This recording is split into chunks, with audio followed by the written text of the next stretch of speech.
दोस्तों, क्या हाल चाल। स्वागत है आपका फिर से हमारे चैनल देसी टीचर 2.0 में। और जैसा कि आप जानते हैं, हमारा बिलियन का चैप्टर चल रहा था, न्यूमेरिकल्स कर रहे थे, और आज हम इसका पार्ट 3 कराने जा रहे हैं।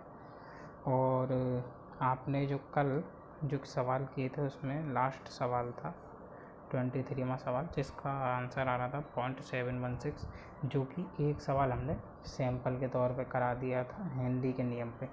तो चलिए हेनरी के नियम में ही अगले सवाल पर बढ़ते हैं। अगला सवाल क्या है हेनरी के नियमों में? सवाल नंबर 24। 298 केल्विन पर CO2 गैस की जल में विलेयता के लिए हेनरी स्थिरांक का मान 1.67 × 10⁸ पास्कल है। 500 ml सोडा वाटर 2.5 वायुमंडल दाब पर बंद किया गया। 298 केल्विन पर घुली हुई CO2 की मात्रा की गणना कीजिए। ठीक है, सवाल समझ में आ ही गया होगा। तो इस सवाल में क्या क्या दिया हुआ हम पहले नोट कर देते हैं। सवाल में हमको दिया गया हेनरी स्थिरांक का मान CO2 गैस के लिए, वो है KH बराबर, थोड़ा कंफर्ट कर दें आपके लिए, हाँ, KH बराबर है 1.67 × 10⁸ पास्कल। ठीक है ना। और आगे कह रहा है 500 ml सोडा वाटर में 2.5 वायुमंडल दाब पर, यानी कि CO2 के लिए दाब कितना है? 2.5 वायुमंडल, यानी कि 2.5 ATM लिख सकते हैं। ATM को पास्कल में बदलने के लिए गुणा करनी होती है 1.01325 × 10⁵ इतनी से गुणा करोगे तो पास्कल में बदल जाएगी। तो कितना आ जाएगा? गुणा करके 2.53 × 10⁵ पास्कल। ठीक है ना। अब क्या किया गया है? 298 में घुली हुई CO2 की मात्रा, CO2 की मात्रा पूछ रहा है। तो देखिए कैसे निकालते हैं। पहले हम इसके लिए CO2 का मोल प्रभाव निकाल सकते हैं। कौन से सूत्र से? सूत्र है P बराबर KH × X, जहाँ पर X मोल प्रभाव, P दाब और KH हेनरी स्थिरांक। तो यानी कि यहाँ पर एक दो PCO2 बराबर KH × XCO2, XCO2 निकालना है। XCO2 बराबर PCO2 अपॉन KH। PCO2 का मान क्या है? PCO2 का मान है 2.53 × 10⁵ और KH का मान कितना दिया हुआ है? 1.67 × 10⁸। ये दोनों पास्कल में। इसे जब हम सॉल्व करेंगे देखते हैं कितना आता है।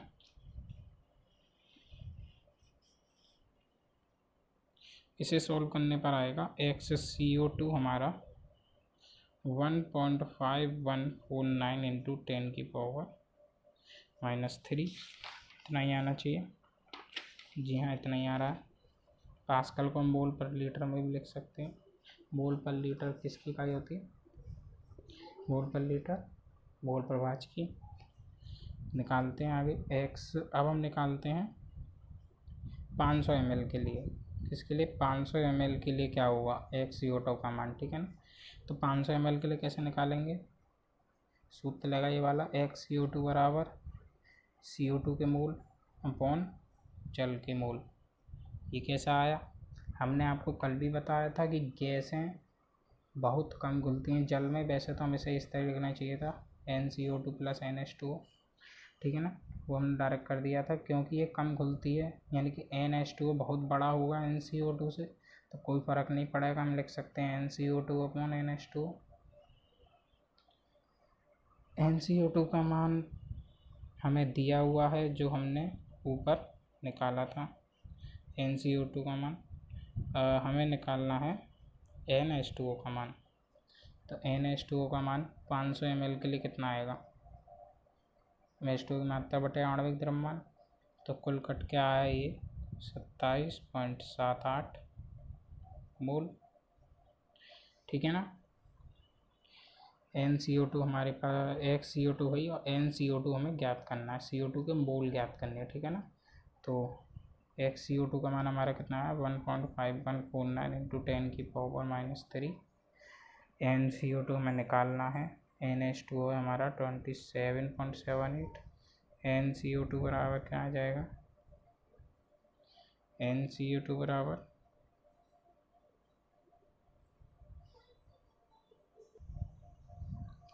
यहाँ पर हमने एक गलती कर दी, ये मिली मोल आएगा, मिली एम मोल लिख दो, एम मोल यानी कि मिली मोल, क्योंकि हम ये ml के लिए निकाल रहे हैं, 500 ml है तो ये इसका मान क्या आएगा, मिली मोल में आएगा। यहाँ से NCO2 गुणा करने के बाद जब आप इन दोनों की गुणा करोगे, इसे इधर लेके जाओगे तो आएगा 42.083 मिली मोल। मिली मोल को हमें अब ये पूछ रहा है कि ग्राम में मात्रा क्या है, CO2 की मात्रा क्या है। उत्तर ग्राम में आ रहा है तो हम ग्राम में निकालेंगे, मोल में पूछा है तो मोल में निकालेंगे। अभी हमसे ग्राम में पूछा है तो 42.083 मिली मोल को मोल में कैसे बदलोगे, 1000 की गुणा करके, और मोल को हमें किस में बदलना है, ग्राम में बदलना है। तो एक मोल में कितने ग्राम CO2 होती है, 44 ग्राम। रुको 44, हाँ 44 की गुणा हो जाएगी, क्योंकि एक मोल CO2 का भार होता है 44 ग्राम। इनकी गुणा करो, इनकी गुणा करने पर क्या आएगा, निकालते हैं। सॉरी, ये 1000 मिली मोल को मोल में बदलने के लिए 10⁻³ करना पड़ता है। इनकी गुणा करो 44 की 3 में, तो हमने टोटल जब गुणा करी तो वो आया 851.652। हम आपके सामने गुणा नहीं कर रहे हैं क्योंकि फिर टाइम ज़्यादा हो जाएगा और आपको वीडियो बोरिंग लगने लगेगी और वीडियो ज़्यादा बड़ी भी हो जाएगी, इसलिए हम पहले गुणा कर लेते हैं। तो ये आ गया 1.85 ग्राम। जब आप इसे सॉल्व करोगे, अपने आप गुणा करोगे तो ये अपने आप आ जाएगा, ठीक है ना। अगला सवाल लेते हैं हम। अगला सवाल हमारा 11वां सवाल क्या कहता है, 11वां सवाल हमसे कह रहा है कि 40 डिग्री सेल्सियस ताप पर 1 लीटर जल में 0.4 वायुमंडल दाब पर O2 गैस की विलेयता ज्ञात कीजिए। और O2 के लिए हेनरी स्थिरांक 4.58 गुणा 10⁴ वायुमंडल है। तो हमें क्या क्या दिया हुआ है इस सवाल में हम लिख लेते हैं। हमें दिया गया है ओ 0.4 बंडो है O2 की विलेयता के O2 के लिए, हाँ PO2 दिया गया है हमें पहली लाइन में, वो है 0.4 ATM, और हमें KH हेनरी स्थिरांक दिया गया है 4.58 गुणा 10⁴ ATM, ठीक है ना। 1 लीटर जल में पूछ रहा है O2 गैस की विलेयता क्या होगी। XO2 निकाल सकते हैं। XO2 कैसे निकालोगे, XO2 निकालने के लिए PO2/KH, क्योंकि P बराबर KX, PO2/KH। PO2 0.4, इसका मान 4.58 गुणा 10⁴। इसका भाग करोगे, हम ज़रा जल्दी से कर लेते हैं। इसकी गुणा आएगी 8.73 गुणा 10⁻⁻6 मोल पर लीटर, ठीक है ना। ये आ गई हमारा XO2। अब हम क्या निकालेंगे, मोल निकाल लेना। क्या निकालना है इसमें, विलेयता निकालनी है। हाँ, तो यही निकालना था हमको, विलेयता निकालनी है। कितने में, 1 लीटर जल में पूछ रहा है, तो 1 लीटर जल में विलेयता कैसे निकलेगी।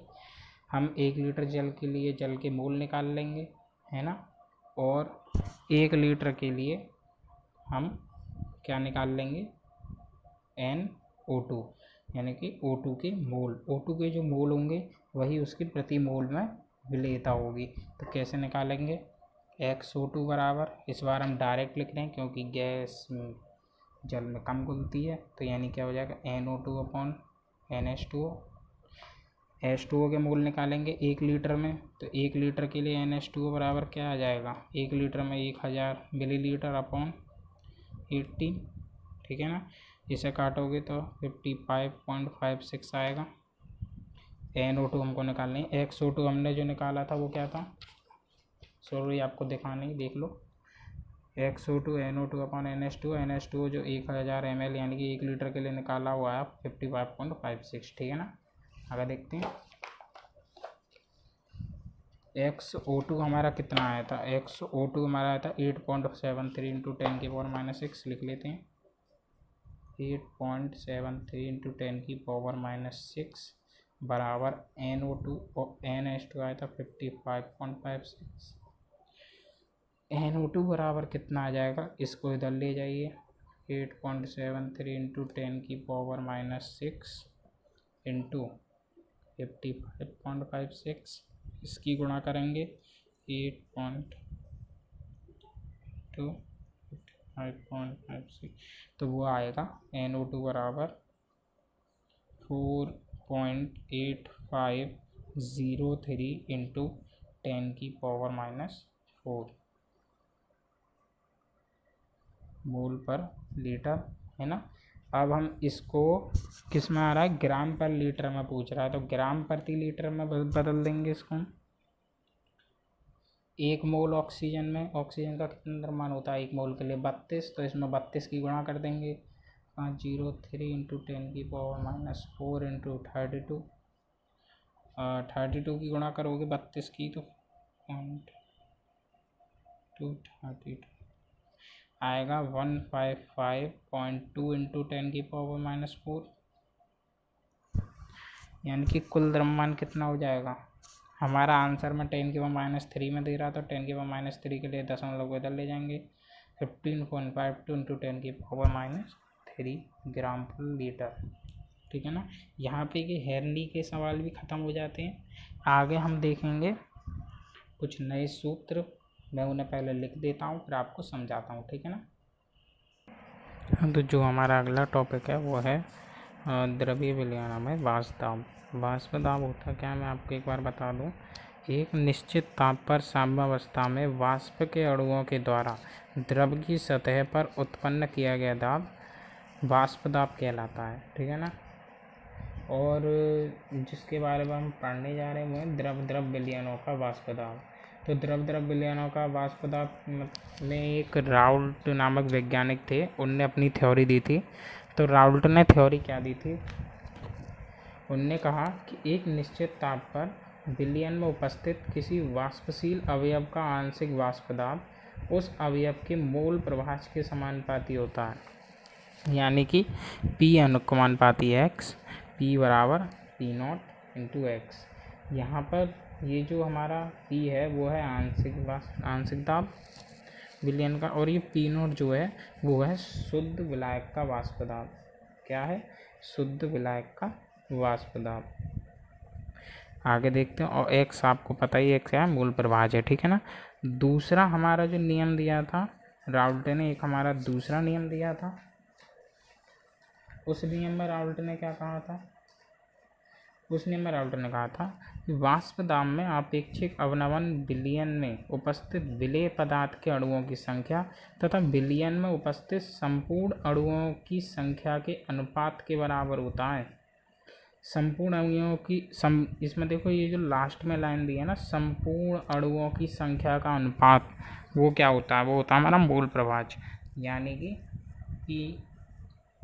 तो इससे जो हमारा सूत्र बनेगा वो क्या बनेगा कि विलयन में उपस्थित संपूर्ण अणुओं के अनुपात और विलेय पदार्थ के अणुओं की संख्या यानी कि मोलों की संख्या और आपेक्षिक अवनमन। वाष्प दाब में आपेक्षिक अवनमन जो होता है वो होता है मोल प्रभाज के बराबर, यानी कि P0 माइनस PS/P0 जो वाष्प दाब में आपेक्षिक अवनमन है वो होगा मूल प्रभाज N/N+N के बराबर, ठीक है ना।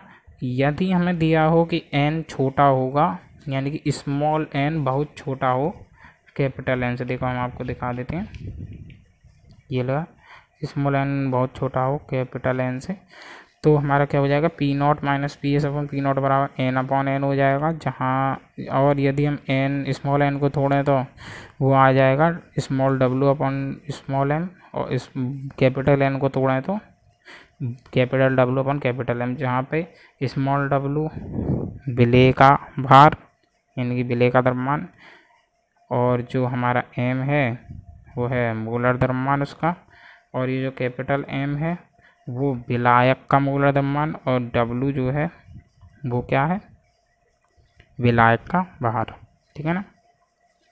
लेकिन यहाँ पर एक चीज़ ध्यान रखने वाली है कि ये जो यहाँ पर ये W अपॉन ये जो बड़ा वाला W और बड़ा वाला M है ना, यहाँ पे ब्लैक का नहीं है, घूम गए ना। ये बड़ा W बड़ा M ब्लैक का नहीं है। देखिए अब ये क्या बन गया, ये पूरा विलियन बन गया ना नीचे। जब n बहुत छोटा हो गया कैपिटल N से, तो ये नगण्य हो गया, मतलब ये घुल चुका है इसमें। तो यानी कि अब ये क्या है, अब ये यहाँ पर विलियन है। विलियन है यानी कि W और M जो है ना, ये बिलियन का भार और उसका अणु भार है, ठीक है ना। तो आगे बढ़ते हैं। क्वथनांक में उन्नयन। देखो क्वथनांक में उन्नयन क्या होता है। क्वथनांक में उन्नयन वैसे आपने पढ़ रखा है ना। तो हम आपको चलो एक बार फिर भी बता देते हैं। क्वथनांक में उन्नयन होता है कि जब किसी विलायक में अशुद्धि मिलाई जाती है। पलट देते हैं जरा पेज। यानी कि हम क्या कह रहे थे, जब किसी विलायक में अशुद्धि मिलाई जाती है तो उसके अवाष्पशील पदार्थ मिलने की वजह से उसके क्वथनांक में वृद्धि हो जाती है। और यदि उसके क्वथनांक में वृद्धि होती है तो इसी को क्या कहते हैं, क्वथनांक में उन्नयन। ये थोड़ा गंदा हो रहा, अब क्लियर होगा। तो अब हम आगे देखते हैं इसमें फॉर्मूला क्या आता है। देखो हमने पीछे वाली लाइन में क्या कहा था, यहाँ पे ये लिख रहा है मोलर उन्नयन स्थिरांक दिया हो। यदि मोलर उन्नयन स्थिरांक दिया हो, क्या लिख रहा है, मोलर उन्नयन स्थिरांक दिया हो। मोलर उन्नयन स्थिरांक दिया हो तो क्या होगा, क्वथनांक में उन्नयन का फॉर्मूला, क्वथनांक में उन्नयन का फॉर्मूला होगा डेल टी वी बराबर 100 गुणा के गुणा W अपॉन W गुणा M। यहाँ पे जो ये डेल टी वी है वो क्वथनांक में उन्नयन है, और यहाँ पर ये जो के दे रखा है वो मोलर उन्नयन स्थिरांक है। जहाँ एक मैं आपको बात बता दूँ, मोलर उन्नयन स्थिरांक का मान पूछा हो, और ये चलो आगे बताता हूँ, आगे ज़्यादा समझ में आएगा। दूसरी कंडीशन, यदि मोलर उन्नयन स्थिरांक दिया हो तो डेल टी वी हो जाएगा हमारा 1000 into K V into W upon M into W, है ना, ठीक है ना। मोलर उन्नयन स्थिरांक दिया हो, ये कंडीशन आपको याद रखनी है। मोलर के लिए ऊपर वाला, मोलर के लिए ये नीचे वाला। मोलर उन्नयन स्थिरांक को आणविक उन्नयन स्थिरांक भी कहते हैं। किसको, इसको जो है मोलर उन्नयन स्थिरांक को, इसको आणविक उन्नयन स्थिरांक भी कहते हैं, ठीक है ना। हाँ, जो अब जो मैं आपको एक बात बता रहा था वो था ये कि मोलर उन्नयन स्थिरांक जो होता है कि वो होता है के वी का 10 गुना, यानी कि के बराबर 100 इंटू के वी होता है, ठीक है ना। आप फॉर्मूले से भी देख सकते हैं, यदि आप इन दोनों का भाग लगाएंगे तो अनुपात 1:10 आएगा, ठीक है ना। चलो आगे देखते हैं। आगे आप सवाल ही देखेंगे। चलो आज इतने फॉर्मूले काफ़ी, और हम आप देखते हैं सवाल नंबर कौन सा चल रहा था, हम ज़रा देख लेते हैं। सवाल हो चुके थे 25, चलेगा सवाल नंबर 26। सवाल नंबर 26 को करने से पहले मैं आपको एक बात बता दूं। यहाँ जो हमने सूत्र पढ़ा था, सूत्र ये पहला वाला राउल्ट के नियम में, ये जो पहला वाला था ना, पी एन अनुपाती एक्स, यदि हमें दो अवयव दिए हों कि पहले का वास्तव ये, दूसरे का ये, पहले का मोल प्रभाज ये, दूसरे का मोल प्रभाज ये, तो टोटल क्या होगा। तो उसके लिए जो हमारा फॉर्मूला आता है, मैं यहाँ साइड में लिख देता हूँ, वो आता है P बराबर P A X A plus P B X B. कुछ नहीं था ना इसमें, बस यही हमारा सवाल नंबर जो हमारा आने वाला 26 उसमें यूज़ होगा। तो हमारा सवाल कहता है 298 केल्विन पर क्लोरोफॉर्म, जिसका फॉर्मूला होता है CaCl3 तथा डाई क्लोरोमेथेन यानी कि CH2Cl2 के वाष्पदाब क्रम से 200 mmHg, यानी कि mmHg यानी मिली में Hg दे रखा है दाब, mmHg व 415 mmHg है। तो पहला खंड हमसे क्या कह रहा है, 25.5 ग्राम CaCl3 व 40 ग्राम CH2Cl2 को मिलाकर बनाई गई विलयन की वाष्प दाब की गणना 298 केल्विन पर कीजिए। यानी कि हमें वाष्प दाब निकालना, वो भी कितने पे, 298 केल्विन पर। तो वो कैसे निकालेंगे अब हम देखिए, पहले हम लिख लेते हैं CaCl3 का मोलर द्रव्यमान बराबर हमें कितना दिया हुआ है, हमें दिया हुआ है 0.5 ग्राम पर मोल। मोलर द्रव्यमान कैसे निकाला, शायद ये आप पूछेंगे भी नहीं, क्योंकि CaCl3 का आप निकाल भी सकते हैं 12 + 1 + 3 × 35.5 करके, है ना। और हम निकालते हैं CH2Cl2 का मोलर द्रव्यमान। CH2Cl2 का कैसे निकलेगा, 12 + 2 × 1 + 2 × 35.5। तो कुल जो सॉल्व करके आएगा वो आएगा, सॉल्व करने के बाद 85 ग्राम पर मोल। तो CH2Cl2 के हम टोटल मोल निकाल सकते हैं, CH2Cl2 के मोल यानी कितने मोल है ये। तो दिया हुआ द्रव्यमान CH2Cl2 का द्रव्यमान, तो Cl2 का द्रव्यमान बटे CH2Cl2 का मोलर द्रव्यमान कितना दिया है हमारे सवाल में, 40 ग्राम दिया है। और हमारा ये आता है CH2Cl2 का 85। इसे सॉल्व करेंगे तो इसे सॉल्व करने के बाद आएगा 0.470 मोल। CaCl3 के निकाल देते हैं, CaCl3 के मोल वही यूज होगा, CaCl3 का द्रव्यमान बटे CaCl3 का मोलर द्रव्यमान। CaCl3 का द्रव्यमान कितना है हमारा, 25.5 हमें दिया हुआ है। और CaCl3 का मोलर द्रव्यमान कितना निकाला हमने, 19.5, ठीक है ना। तो इसका जो काट का आएगा वो आएगा 0.213 मोल। हम जो सवाल बोलते हैं ना नोट कर लिया करें ताकि आपको और अच्छा समझ में आए। दूसरा देखते हैं, अगले पेज पर होते हैं। हमने दोनों के मोल निकाल लिए, अब हम इनके अलग अलग मोल प्रभाज निकाल सकते हैं। तो मोल प्रभाज पहले वाले के लिए निकालते हैं, पेज अच्छी तरह फिट करना भी ज़रूरी है ताकि आप दिखें। तो हम निकालेंगे CaCl3 यानी कि CaCl3 का मोल प्रभाज क्या होगा, CaCl3 CaCl3 के मोल बटे CaCl3 प्लस CaCl3 के मोल प्लस CH2Cl2 के मोल। दोनों के CaCl3 के मोल हमारे कितने निकल के आए थे, वो आए थे 0.213 प्लस 0.470 0.213 अपॉन, इन्हें जोड़ेंगे तो हमारा कितना आएगा, जोड़िए 3860।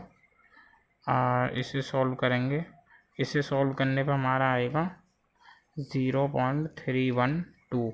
अब हमें निकालने x CH2Cl2। तो यदि मोल प्रभाज कितने भी दिए हों सबका जोड़ एक होता है, तो x CH2Cl2 1 minus x CaCl3 के बराबर आ जाएगा, यानी कि 1 माइनस 0.312 0.688।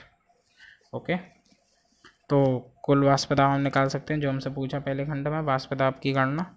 तो कुल वाष्प दाब क्या हो जाएगा, कुल वाष्प दाब जो हमने फॉर्मूला आता है PaX प्लस PbX3। तो यहाँ पे A क्या है, CaCl3 P0 CaCl3 into x CaCl3 plus P0 CH2Cl2 into x CH2Cl2।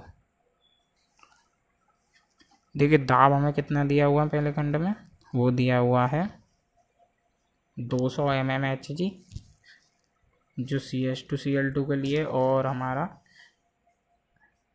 415 mmHg, हाँ 415 mmHg CH2Cl2 के लिए और 200 mmHg CaCl3 के लिए। तो इसका क्या है 200 गुणा XCSCl3 हमारा कितना आया 0.312।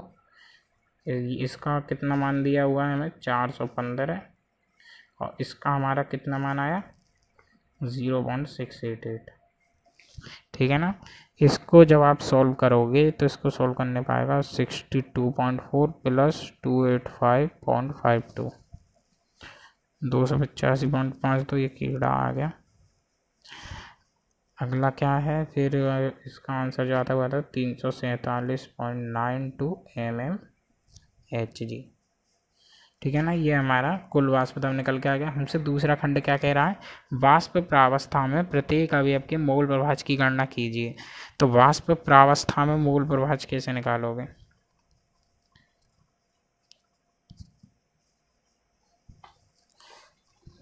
वाष्प प्रावस्था में मोल प्रभाज, रुको, इसके लिए जो फॉर्मूला आता है वो आता है वाई पी बराबर वाई पी बराबर वाई पी। हाँ ये फॉर्मूला आता है, ये शायद हम आपको लिखवाना भूल गई है वाला फॉर्मूला भी। चलो कोई नहीं, याद रखो, ये पी अनुपाती वाई होता है इसमें। ठीक है ना। जहाँ यदि हम इसको खोल के लिखेंगे तो पी जो होता है वो अवयव का वाष्प दाब होता है, और पी पूरे विलयन का होता है। आप पूरा खोल कर लिख देते हैं, पी ए बराबर आता है वाई ए पी, ये क्या है, और पी बी बराबर आता है वाई बी पी, यदि दो अवयव दिए हों। और पी ए अनुपाती होता है वाई के, पी ए अनुपाती वाई। और यहाँ जो ये पी ए है जो पहले अवयव ए का वाष्प दाब, पी जो है वो पूरे विलयन का वाष्प दाब है, और वाई ए जो है, वाई ए हमारा जो है वो मोल प्रभाज है, वाष्प अवस्था में मोल प्रभाज। ये वाष्प अवस्था के लिए फॉर्मूला लगता है, या फिर हम इसे सिंपली P बराबर एक्स पी भी लिख सकते हैं, लेकिन कोई नहीं, हम आपको थोड़ा स्टैंडर्ड फॉर्मूले में बता रहे थे। चलिए हम निकाल लेते हैं। वाष्प अवस्था में प्रत्येक अवयव के मोल प्रभाज की गणना करना वाला है। तो यानी कि पहले के लिए मोल प्रभाज क्या होगा, CHCl3 का मोल प्रभाज बराबर है YCSCl3 बराबर PCSCl3 अपॉन P, जो हमारा टोटल है पूरे का विलयन का। तो यहाँ से PCSCl3 बराबर P0CSCl3 इंटू XCSCl3। इस वाले फॉर्मूले से हम PCSCl3 का मान निकाल सकते हैं। तो यहाँ से निकालिए, P0CSCl3 हमारा कितना निकल कर आया था ऊपर वाले सवाल में जाइए, वो था 200, और XCSCl3 हमारा कितना निकल कर आएगा 0.312, यानी कि कितना हो गया, इन दोनों की गुणा करके आएगा 62.40 mmHg। तो यहाँ से अब हम निकाल सकते हैं इसका मोल प्रभाज का मान। तो YCSCl3 हमारा कितना आ जाएगा, PCSCl3 62.40 अपॉन P टोटल हमें कितना दिया हुआ है, P टोटल हमें दिया हुआ है ये रहा कुल वाष्प दाब ही था P टोटल, इसे रखेंगे 347.92। इसे जब आप सॉल्व करोगे तो इसे सॉल्व करने पाएगा 0.18। ठीक है ना। आगे देखते हैं, ये हमारा आ गया CSCl3 के लिए मोल पर। आप निकालेंगे CH2Cl2 के लिए।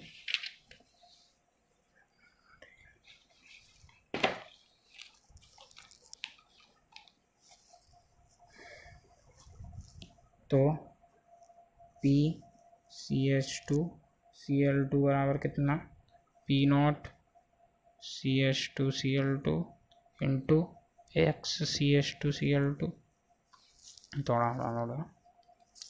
P0CH2Cl2 जो हमने हमें सवाल में दिया हुआ था वो दिया था 4 से 15। XCH2Cl2 हमने कितना निकाला था ऊपर वाले खंड में 0.688। इन दोनों की इंटू करेंगे, इन दोनों की इंटू करके आएगा 285.52 mmHg।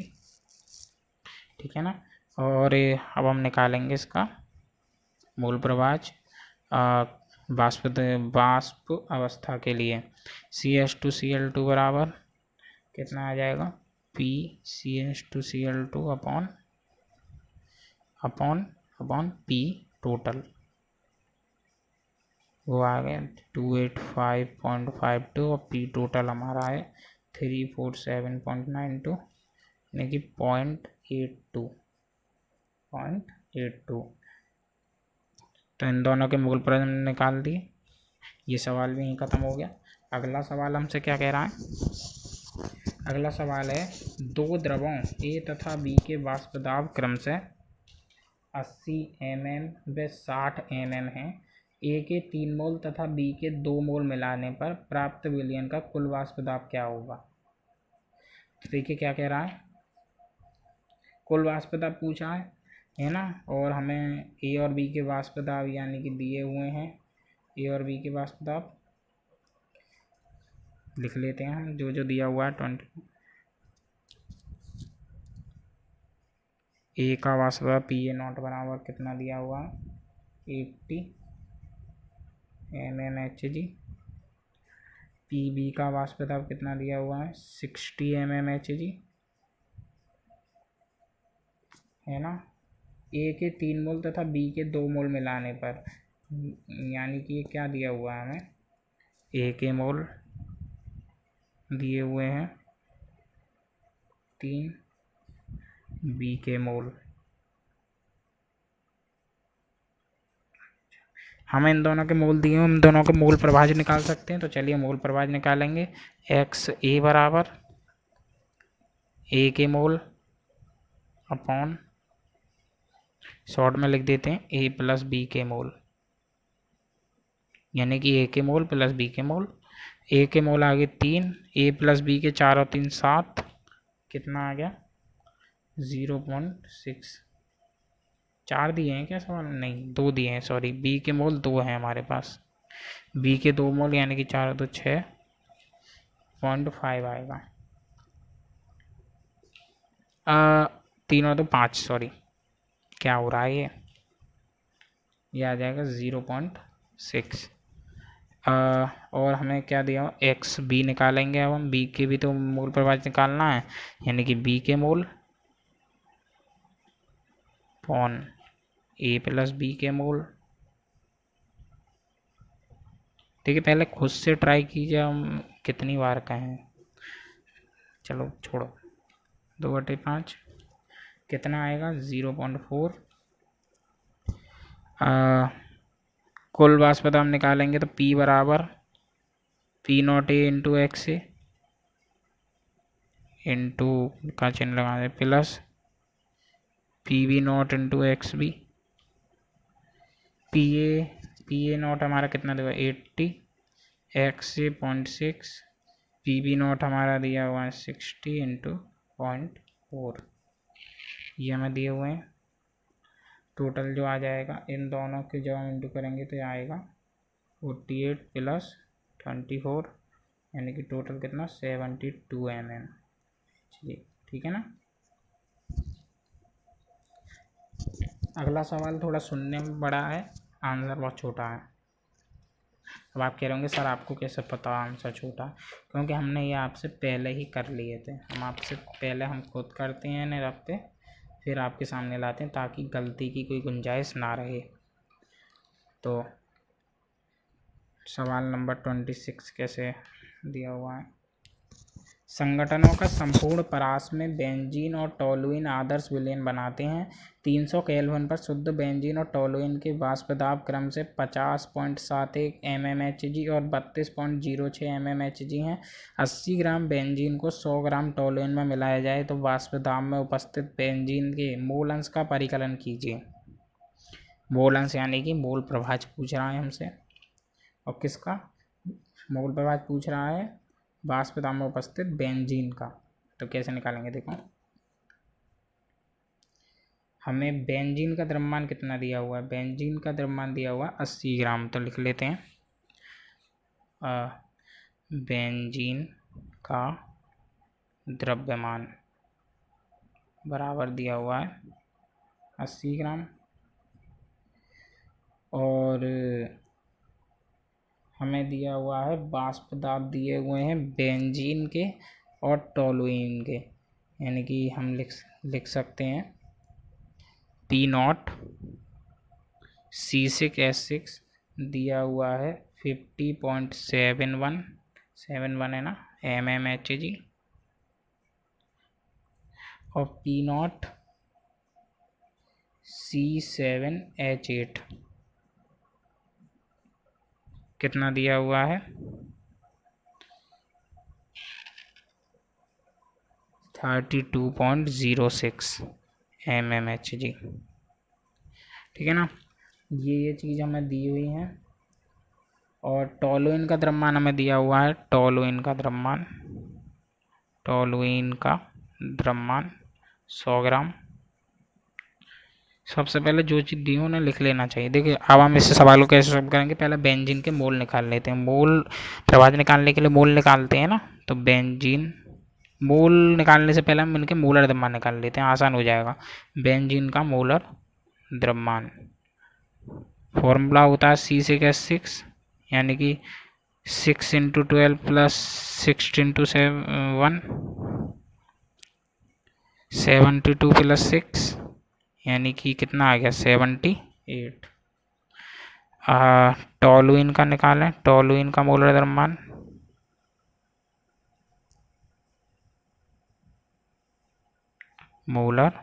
द्रव्यमान किस किस को टोलुइन का फॉर्मूला पता है? टोलुइन क्या होती है, बेंजीन रिंग के ऊपर थोड़ा ही गड़बड़ हो जाती है कॉपी, बेंजीन रिंग के ऊपर CH2 जुड़ी हो, ठीक है ना, दैट इज कॉल्ड टोलुइन। तो हमारा क्या होगा इसका फॉर्मूला C7H8 8 7 × 12 + 8 × 1, यानी कि टोटल आएगा 92। अब निकाल लेते हैं बेंजीन के मोल बराबर क्या हो जाएंगे, बेंजीन का द्रव्यमान बटे मोलर द्रव्यमान, तो कितना आ जाएगा ये 1.026 मोल। और टोलुइन के कितने आएंगे, टोलुइन के मोल आ जाएंगे, टोलुइन का द्रव्यमान बटे टोलुइन का मोलर द्रव्यमान कितना है हमारा 92, यानी कि ये सॉल्व कर कितना आएगा 1.087 मोल। मोल प्रभाज निकालेंगे हम, बेंजीन का मोल प्रभाज निकाल लेते हैं। बेंजीन का मोल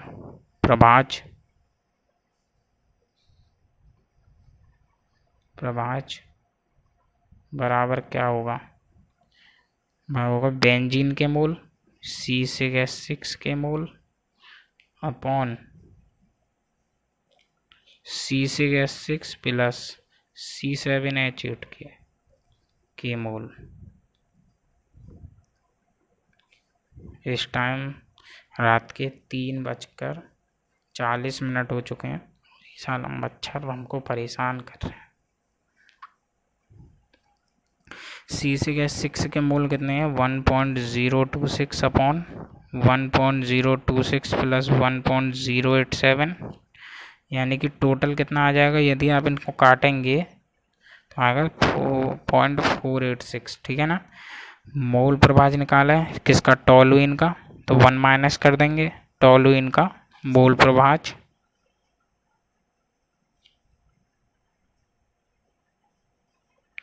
-0.486, यानी कि टोटल कितना आ जाएगा 0.514। अब हमसे क्या कह रहा है, हमसे इसने पूछा है कि वाष्प अवस्था में इनका कुल, यानी कि बेंजीन का क्या होगा वाष्प अवस्था में, बेंजीन का मूल प्रभाज, ठीक है ना। तो निकालते हैं अब हम C6H6 निकालेंगे, तो C6H6 P0 C6H6 X C6H6, ये दोनों क्रॉस से लग रहे हैं, काम करते हैं इसको इंटू यूँ कर लेते हैं, ठीक है ना। तो P0 C6H6 हमारा कितना है 50.71, इंटू इसका ये मोल प्रभाज कितना आया, तो इसका बेंजीन का 0.486, इनको यदि आप इंटू करेंगे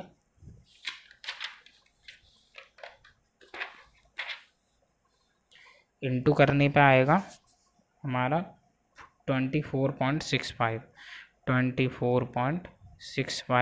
mmHg, ठीक है ना। अब निकालते हैं PC7H8 के लिए, तो वो आएगा P0 C7H8 into X C7H8। P0 C7H8 कितना 22.06 इंटू वो कितना दिया हुआ है 0.514, यानी कि कितना आ जाएगा 16.48 mmHg, ठीक है ना। अब बेंजीन का मूल प्रभाज निकाला है, वाष्प अवस्था में बेंजीन का मूल प्रभाज वाष्प अवस्था के लिए वाई आता है, तो वाई C6H6 बराबर कितना आ जाएगा, बेंजीन का वाष्प दाब, बेंजीन का वाष्प दाब बटे बेंजीन लिखना है, बेंजीक लिख गया, बेंजीन का वाष्प दाब बटे कुल वाष्प दाब, यही तो होता है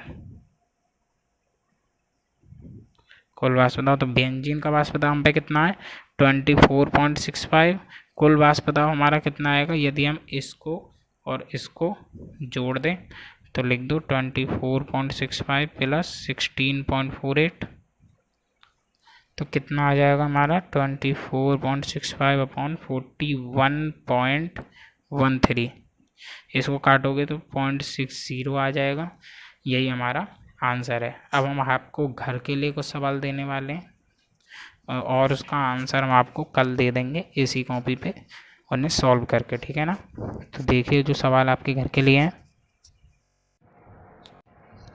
जो अगला सवाल है हमारा वो क्या कहता है, सवाल नंबर देख लेते हैं एक बार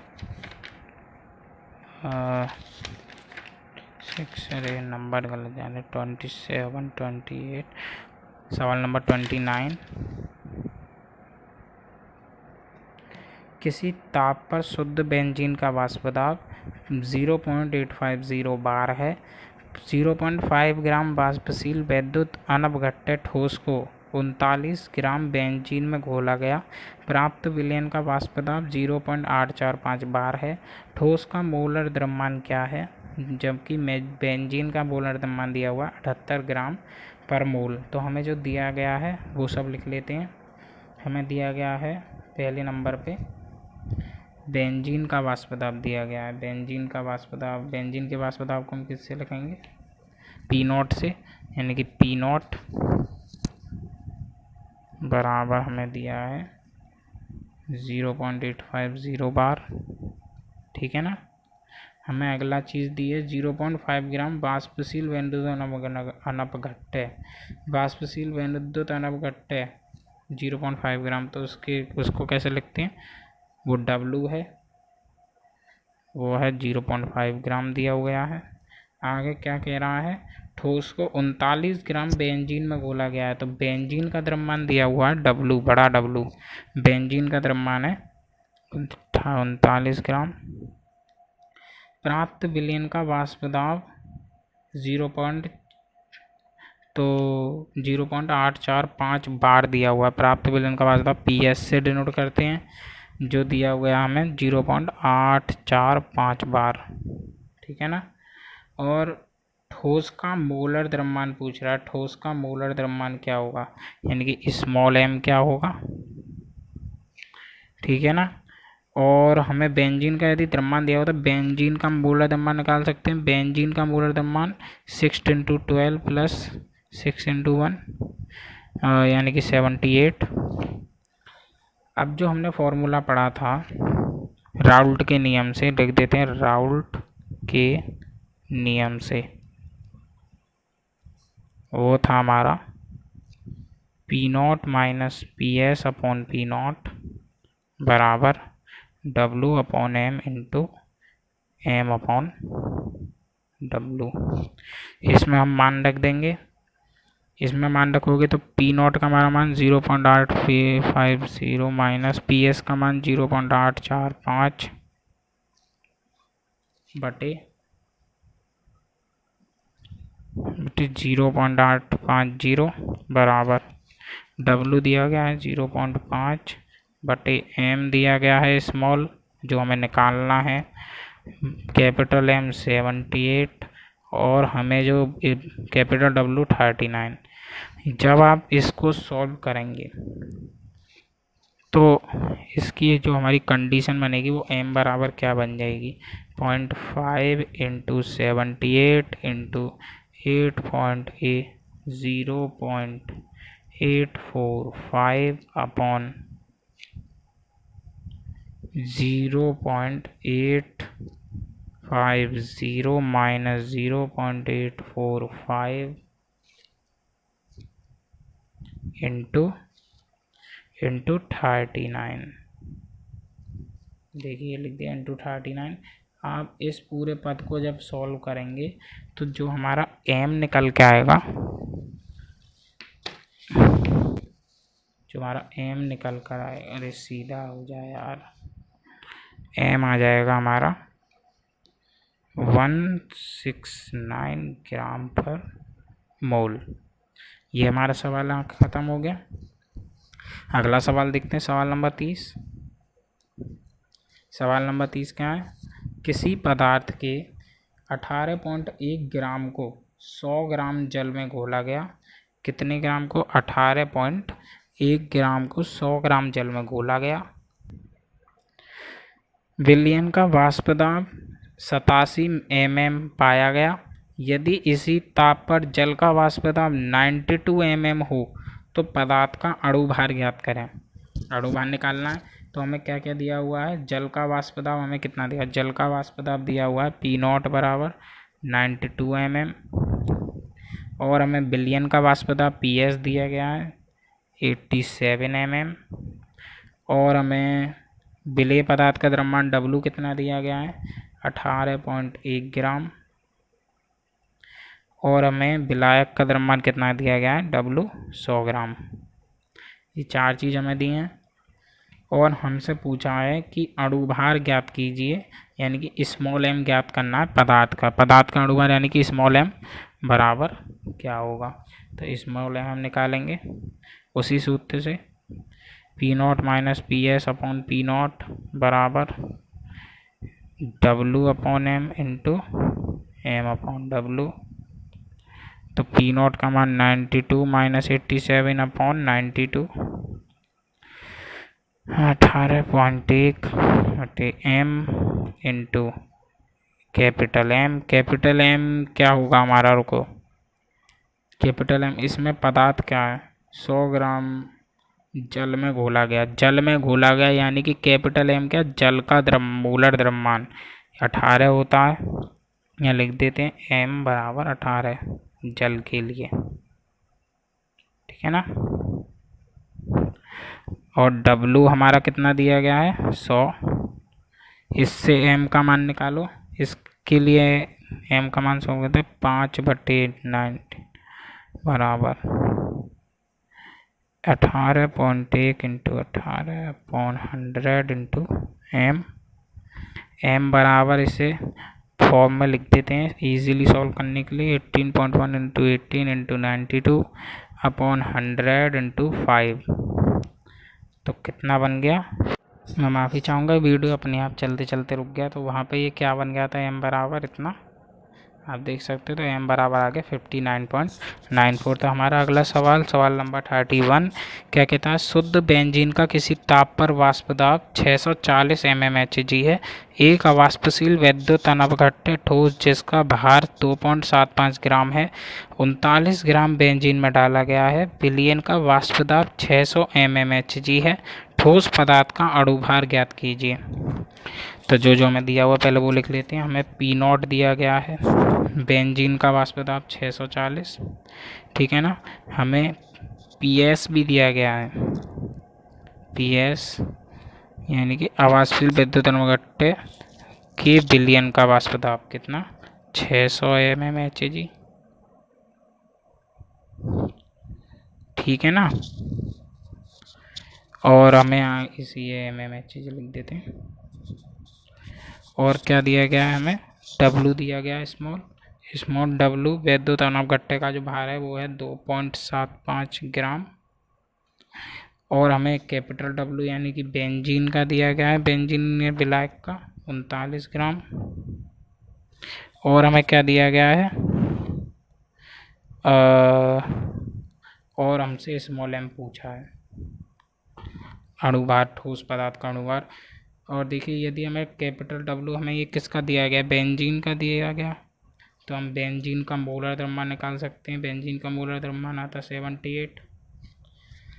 लगा दीजिए formula, P0 minus PS upon P0 बराबर W upon M into M upon W। अब तो रटी क्या होगा, ये मान रख देते हैं।